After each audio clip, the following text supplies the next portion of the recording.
It is said that Senate Majority Leader Mitch McConnell has one of the toughest jobs in politics. Why? Well, he's taken fire from both the left and the populist right, sometimes including yours truly, on a daily basis.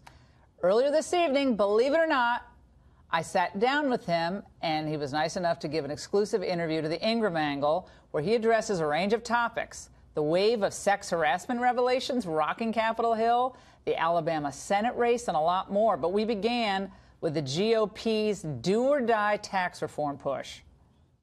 Senator McConnell, thanks so much for joining us tonight. I'm glad to be with you. So you just left the Senate floor. The battle is underway for tax reform. How's it looking? Unanimous Republican vote to go forward with the tax bill. Hope it'll be unanimous at the end, but we all agreed to get started after a lot of negotiations.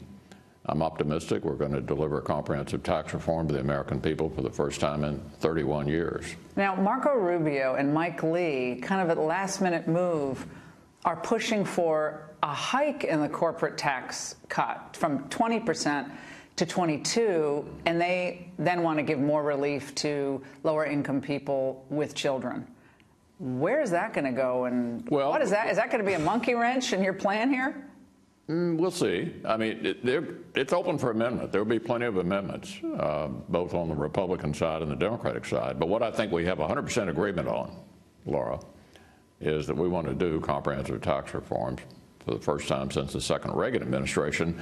You know, the dials may twist a little bit as we go along, but the core is middle-class tax relief and making our businesses more competitive against other businesses around the world, and to keep our jobs here in this country. So Donald Trump originally wanted 15%, went up to 20%, and you're saying tonight it could go up to 22% after this is all over? My preference is 20, but the Senate's going to work its will, and there are going to be plenty of amendments on both sides. But I think the core effort here, middle-class tax relief and keeping our jobs in the country, are going to be intact at the end. Some of the headlines about what you're trying to do with tax reform, just a couple. GOP's ugly secret. Tax plan would force a $250 billion cut in Medicare. $1.4 trillion to the deficit is going to really hurt higher education and going to make it more expensive, college presidents say. Specifically on this $250 billion cut over time in Medicare, so it's going to force spending cuts on Medicare. That's, of course, completely false. How? It's just not true. We're not touching Medicare at all in this bill. Not at all. And on the deficit question you raised, we'd only have to grow 0.4% over the next 10 years. 0.4% over the next 10 years to fill that $1 trillion gap that the critics keep saying is going to sit there, as if the economy wasn't going to respond to this incredible relief it's going to get from the burden of high taxation. Nonsense. So you're not worried about the deficit? You think the growth spurred by these tax cuts? This is not going to be a deficit producing effort. Why didn't you guys go with a border adjustment tax that would have actually infused some more money into this process? You would have been able to get cleaner tax reform, cleaner tax cuts. Ryan was for it. Some people called it a value-added tax. Yeah, there was a lot of resistance to that, a lot. And it was sort of aired out by the House last year when we were in the early discussions about this. I couldn't have passed it in the Senate.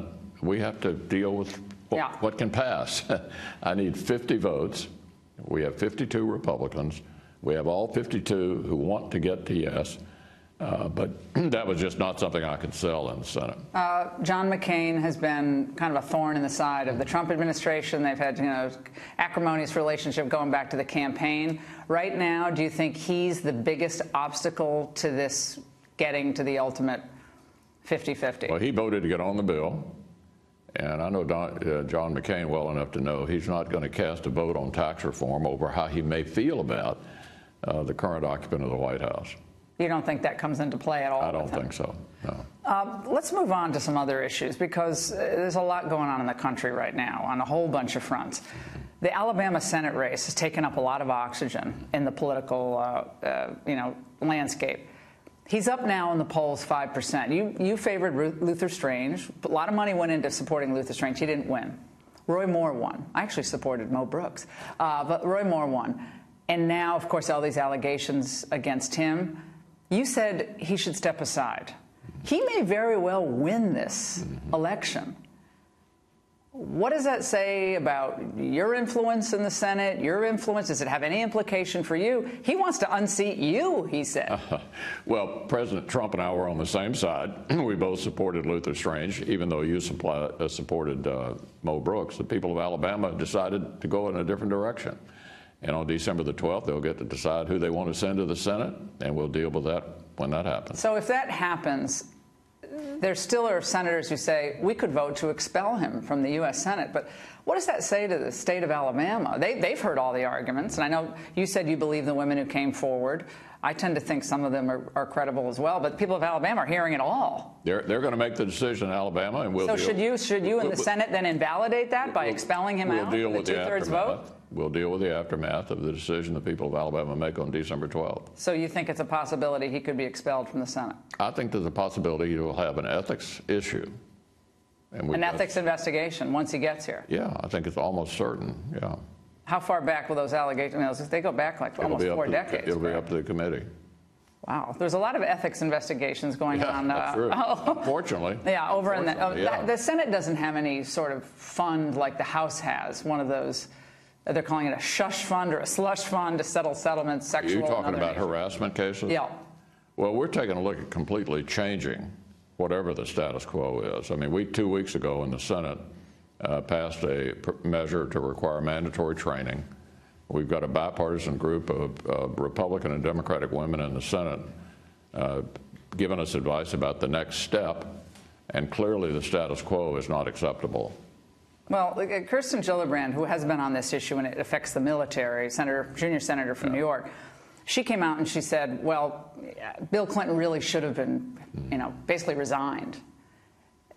I mean, it's a little, Kirsten come lately on Bill Clinton. I mean, he was accused of raping Juanita Broderick and Paula Jones, Kathleen Willey, the list goes on. But now Democrats are kind of deciding to kick the Clintons to the curb. Do you find that to be credible, political? What is it? Well, without relitigating all that, the question is, what are we going to do now? And we've already passed a measure requiring mandatory training. Before the end of the year, there's high likelihood we're going to pass either another Senate rule or legislation to outline the best way to handle these kind of cases in the future. Under any circumstances, whatever is passed, any member of Congress ought to be personally liable for any case that he or she loses. Are you in favor of unmasking the names of those in any type of settlement group over in the House? Retroactively? Well, there's a whole bunch of people whose names are unknown, even apparently to the congressman who is in charge of the committee that's supposedly overseeing. Well, Laura, I think my attitude about that is I want to wait and see what the women of the Senate recommend on that and the other issues we're talking about. So it could be possible that we'll never learn? I want to wait and see what the women of the Senate recommend on that issue. Why just the women of the Senate? I mean, isn't everybody? I think they're in a very good position to take the lead. Some men are involved as well on both sides. Welcome back. Questioning President Trump's mental fitness for office is becoming a vicious, relentless obsession of the left. So I asked Senate Majority Leader Mitch McConnell about that in part 2 of our exclusive interview tonight. 2 different cable networks today, MSNBC and CNN, at different points in the day, were raising serious questions. I mean, these are big league reporters about the mental state of President Trump, implying, or not just coming out, implying, saying that he looks like he has early onset dementia. He's unstable, he's destructive, he's imbalanced at a time where we could very well be facing a war with North Korea. You've had a lot of interactions with the president. Tell us about what you view his intellectual, mental capacity. Those accusations are absolutely outrageous. I mean, I speak to the president on a virtually daily basis, and I'm involved with him all the time on all these issues. And that kind of accusation is totally baseless and outrageous. I mean, it's so personal, and as someone who, my father had dementia, and it's personal to me. And yet these charges are being thrown around, a lot of people believe, as a precursor to perhaps a Democrat takeover in 2018, and then ultimately a push to try to remove him from office. That feeling is in this building. The Democrats want to invalidate this election one way or another. Look, I think those kind of accusations are completely off base and irresponsible. Let's argue over the issues. We have different points of view. For example, the decision to get on the tax bill was totally partisan. Every Democrat said, I don't want to do tax reform. Every Republican said, I do. That's the appropriate area for us to have our discussions in public about the future of the country. Moving on to the government funding, government shutdown. Chuck Schumer has actually said as much that he'd be willing to move to have the government shut down. He wouldn't blame himself, but have the government shut down over amnesty for DACA, the Dreamers. And yet in 2013, he said this. Don't hold the American people hostage simply because you're so sure you are right and everyone else is wrong. Would this be political suicide for the Democrats to shut the government down over amnesty for illegal immigrants? I think that'd be a pretty dumb place for them to end up, and I don't think in the end they will end up there. The president has said he's open to a DACA deal. Tom Cotton, Senator Perdue have this idea of the RAISE Act, which would have a whole bunch of things in it, including ending chain migration, which is like a 70-30 issue. It's really not a political issue. You know, every Mexican who comes into the United States on average brings 6 family members. For every 2 green card holders or legal immigrants, they bring in 7. So most Americans are saying that's too much. Would you tonight commit to making that part of any future DACA amnesty? Yeah, I agree with Cotton and Perdue. The president has given us till March to deal with the issue of DACA. And the question is whether you're just going to do that and nothing else. I'm in favor of doing something on the DACA front. These kids came here through no act of their own. I think they have a legitimate case to be made. But I don't think we ought to just do that. A chain migration, doing something about the diversity lottery. There are plenty of changes to the legal immigration system that should be added to any kind of a DACA fix that we do. Do you think the election was a mandate on passing immigration policies that are geared more toward the American worker? Would you agree with that? Well, I think clearly immigration, the president made that a front and center issue. I mean, the wall, which we're still trying to achieve for him, was only part of it. And I think there is a great interest in changing the legal immigration system. By the way, I'm sure you share my view that legal immigration is important. My wife, the Secretary of Transportation, came here at age 8, not speaking a word of English, and legal immigration has been an important part of America for over 200 years. And assimilation. Yeah, our entire existence.